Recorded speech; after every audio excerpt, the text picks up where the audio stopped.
Hello and welcome back to my channel. I'm Millie Automotive and today we've got a very exciting video. This is the Mk8.5 Golf GTI Clubsport and I have been waiting for this one. So I actually went for the launch in Wolfsburg of the Mk8.5 GTI and I absolutely loved it. I drove it on the Autobahn and was really impressed with it. So, bit of background on me, I am a massive GTI enthusiast. I own a Mark II Golf GTI 8-valve. I used to daily a Mk7.5 TCR, which I regret selling because it was one of my favourite cars ever. And a family member actually owned, up until recently, a Mk8 Clubsport, which I did a review on. So I'm very well versed with performance golfs and I absolutely love them. So for me, first impressions of this when it arrived was, it looks very similar obviously to the Mk8, but it's almost like a font. When you're typing, it's like you've gone from a basic font to pressing it and saying bold. It's like everything has just got slightly sharper, slightly more GTI, slightly more aggressive looking, and I really like it. Let's go and have a look around it and let's talk about these wheels. We have 296 brake horsepower with 295 foot-pound of torque and a 0 to 62 in 5.7 seconds. The price of this car is $47,445. I really like this red colour. I definitely think it shouts GTI. There are some more subtle colours like the blacks and the whites and the greys. Now there is a beautiful colour which when I was in Germany I saw, which is ice blue, and it looks fantastic. That is definitely what I would go for spec-wise. Now, you may have noticed, but we've got gloss black at the front now, which originally was only for the R. Now, I think this sharpens the whole front of the car. This is what I was talking about with the bold. It just looks sharper, it looks more expensive, and it looks really sporty. Now we've got new lights as well, which are fabulous, really bright. And also for the first time ever, a light up badge on a Volkswagen Golf. And let's talk about these controversial wheels. So I'm so glad I got one of the cars that have these wheels, because there's been a lot of talk about them, mainly that they look like Alfa Romeo wheels, which I can absolutely see. However, I will say, when I first saw them, all I thought about was the Mk5 GTI Monza wheels, which they look very similar to. We also have similar wheels with Skoda, and obviously because it's a Volkswagen group, it's quite fitting. So I like them. I don't think I would choose them personally, but I like that they are like the old Mk5 Monza wheels. I definitely do. Let me know in the comments, are these wheels for you or are they not? Very like Marmite, you either love them or you hate them. We also have the GTI badge that's now on the door, and it's a really big GTI badge and I'm really not that sure about it, to be honest. I don't mind it, but it definitely should have been on the body instead of on the door. I'm not sure, at least it's a bit different. That's all I'll say about that. Onto the interior, I absolutely love the small changes have made a massive difference. So the seats are very similar.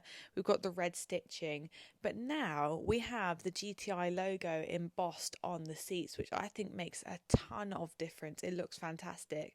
We also have the honeycomb as well on the seats. We don't have the tartan here, unfortunately, but it definitely works in the Clubsport. The biggest difference, and most impactful for me anyway, is that we've now got physical buttons on the steering wheel. It reminds me more of the Mk7 steering wheel, and I'm absolutely here for that. I really like it, and I just think it makes everyday usability so much easier. One grievance is we still don't have a hang up button for some reason, and I really don't understand why. If you do know, let me know in the comments. We also now have real carbon fibre finishing in the interior, and I think that makes a ton of difference. We used to have a sort of honeycomb effect, which was nice, but this definitely just sharpens up the whole look. The elephant in the room is the ginormous infotainment screen. Now, this is actually a 4th generation modular infotainment system, Mk8.5, and is meant to deliver simplified and user-friendly operation, and it definitely does. I will say, although the screen is humongous, it's a lot better to use and a lot more responsive. We also have the new feature, which is IDA, their online voice assistant with ChatGPT integration. Again, this works really well. Simple things like turn on the heated seat, my passenger is cold, it just does it instantly. It's really good. The dashboard is really customizable. You've got a lap timer, you've got a G-force reader, and it just looks really nice and very GTI as well with the styling.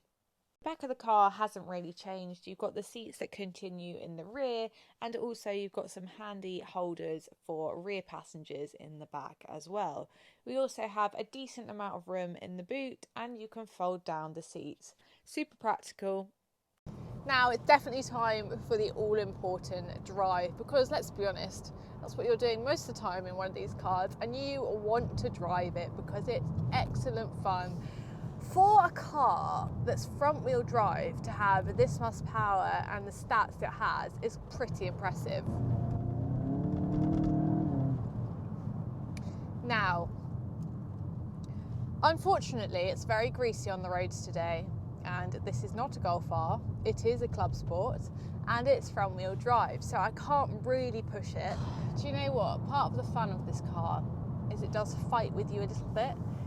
When it's dry, you can absolutely push this thing, but it does like to slide a little bit when it's wet because it's front-wheel drive, and that's fine. You kind of sign up for that when you buy a car like this.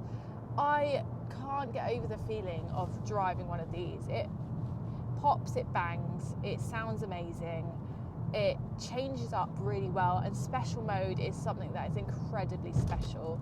That's the mode where basically it doesn't automatically change up for you, and it's just fantastic fun to drive. This car is a real driver's car. It's raw, it's exciting, it's great fun to drive.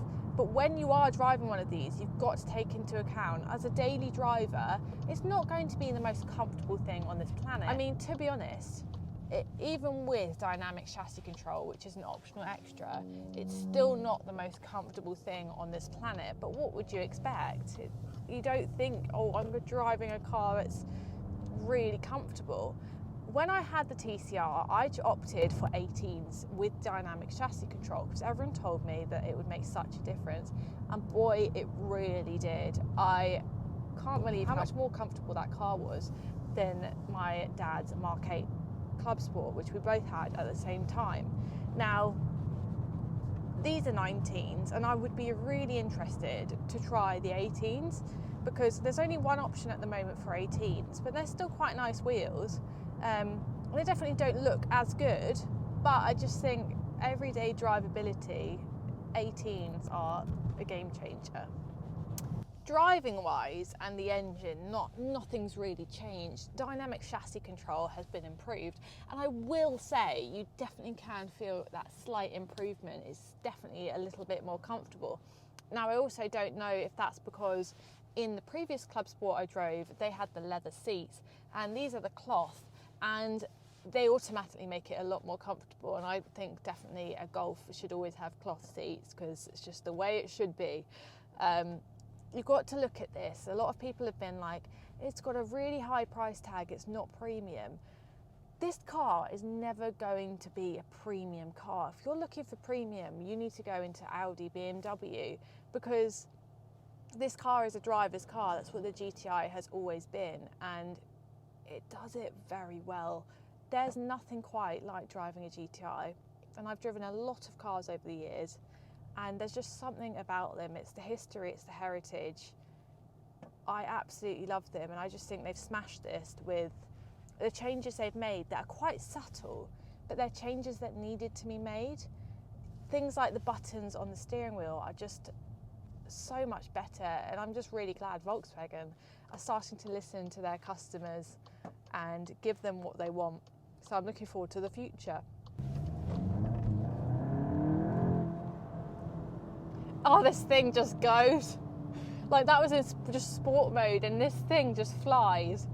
Oh, it's honestly, it's like my other half drove it and he was like, ho, ho, ho, ho. It's like, oh, this is just so much fun to drive. If you can put up, see, there's a big bump. If you can put up with it being slightly uncomfortable daily, then go for it.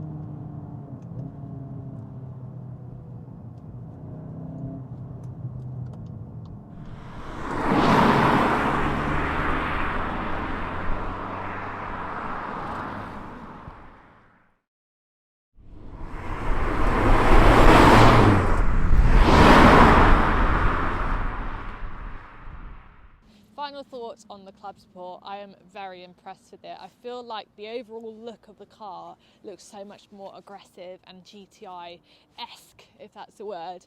I'm really impressed with it. Now, there haven't obviously been major changes with the performance, but definitely the changes with dynamic chassis control are noticeable and the ride is more comfortable. I love that they've been quite bold with the wheels, and I think they're very retro and very cool, and I like the note to the previous models with that. Negatives obviously are the screen. The screen's far too big and it is quite a big distraction, and I'm just not a fan of it. That's my major grievance with this car. But I'm so glad they are listening to customers and they have put steering wheel buttons back on, which is great. And overall it looks like a fantastic looking car. So thank you for watching, and make sure you like, comment and subscribe and all that shebang, and I'll see you guys in the next video. Bye.